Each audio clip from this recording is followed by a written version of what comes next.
સંકળાયેલા અને રોકાણોના માસ્ટર માણસને પૂછીએ કે અંતિમ પરિણામ ના સમજ હોય તો કેવું હશે. સ્ટડી બી કરવું પડે, તમારે રોજે રોજ માર્કેટ જોતા રહેવું પડે. ઇવન શેર બજાર પત્યા પછી પણ તમારો રોજ 2 થી 3 કલાકનો અભ્યાસ હોવો જોઈએ કે આજે બજારમાં શું થયું, આગળના ભવિષ્યમાં શું થઈ શકે છે, કંપનીના રિઝલ્ટ કેવા આવે છે, કંપનીનું ઓર્ડર બુક કેવી છે, વગેરે વસ્તુઓ છે જે તમારે જાણવી પડે. ફંડામેન્ટલ જોવું પડે અને તમારે ટેકનિકલ બંને વસ્તુઓનો અભ્યાસ કરવો પડે. વર્તમાન પરિસ્થિતિ હાલ પૂરતી થોડી ખરાબ છે. લગભગ સપ્ટેમ્બર મહિનામાં જે આપણે સેન્સેક્સનો નવો લાઈફ ટાઈમ હાઈ બનાવેલો 86,000નો, ત્યાંથી અત્યારે લગભગ 15 થી 16% જેવું નીચે આવી ગયા છે.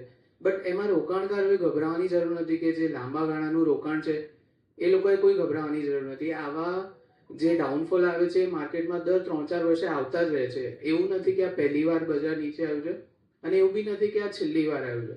આગળ બી કેટલી બધી વાર એવું થશે કે બજાર નીચે આવશે પણ